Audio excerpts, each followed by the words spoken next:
Les partisans de la non-extradition expliquent que je n'étais pas là. Paul-Henri Sandaogo Damiba aurait été remis au Togo en concertation avec la CEDEAO et que s'il devait être extradé, oui, maintenant, aurait dû dire un petit mot. Oui, oui, en concertation avec la CEDEAO. Est-ce que dans cette concertation avec la CEDEAO, il y avait un chapitre où Damiba avait le droit d'organiser des coups d'État à partir du territoire togolais? Est-ce qu'il y a ça? Si dans la concertation avec la CEDEAO, il y a un chapitre qui le dit, là, je vais condamner le Togo. Voilà, tu t'es entendu avec les autres que Damiba utilise ton territoire pour faire coup d'État, pourquoi tu l'as extradé? Je crois qu'il n'y avait pas un tel chapitre dans les concertations, les conciliabules.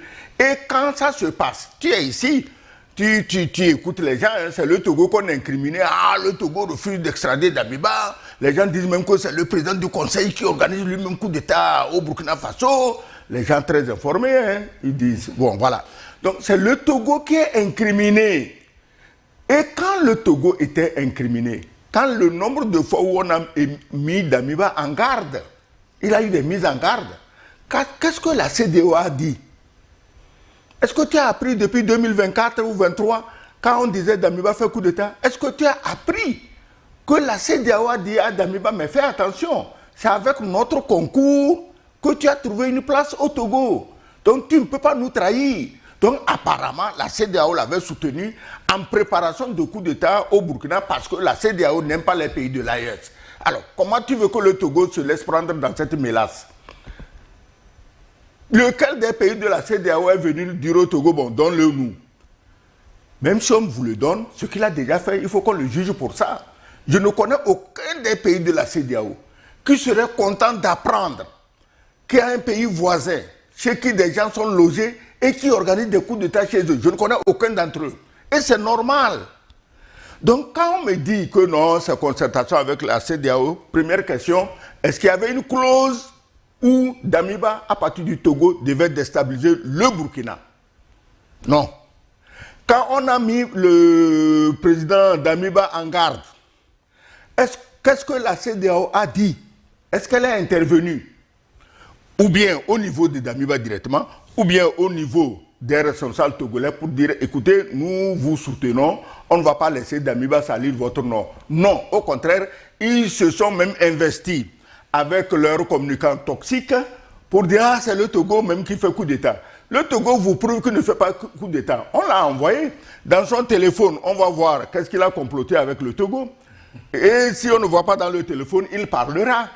Maintenant, c'est des gens qui, Damiba est assis à Lomé, et qui le manipulent à partir de Lomé pour faire coup d'État, c'est eux qui sont complètement paniqués. Ils sont paniqués parce qu'ils savent que Damiba va parler. Le téléphone parle, Damiba lui-même parle. C'est eux qui sont paniqués. Ça veut dire que vous avez piégé votre collègue togolais en disant, écoutez, voici un cas social, recevez-le, assurez sa sécurité, juste pour l'utiliser à partir du Togo pour faire un coup d'État, pour que le Togo lui-même soit agressé. Comme ça, d'une pierre, je l'ai dit la dernière fois, vous avez fait 2 coups. Voilà. Je pense qu'il faut être vraiment clair, hein. On va revenir aux fondamentaux.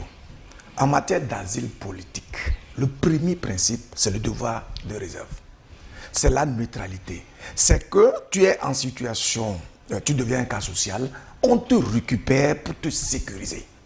Et dans un tel contexte, tu n'as pas droit à la parole sur des questions liées à la vie politique de ton pays. Et à plus forte raison que tu t'engages ouvertement pour comploter et envisager l'éventualité de renversement d'un régime, en tout cas de ton pays. Tu ne peux pas te rendre complice des actes subversifs qui contribuent à éliminer la vie à tes concitoyens. Voilà le principe de base qui peut permettre que, mais attends, dans nos sociétés, lorsque un enfant commet une faute, a une difficulté dans sa famille, il court et il rentre dans une maison. Les parents de cette maison-là ont le devoir de le récupérer, de le protéger, sur la base des règles de nos règles du vivre ensemble.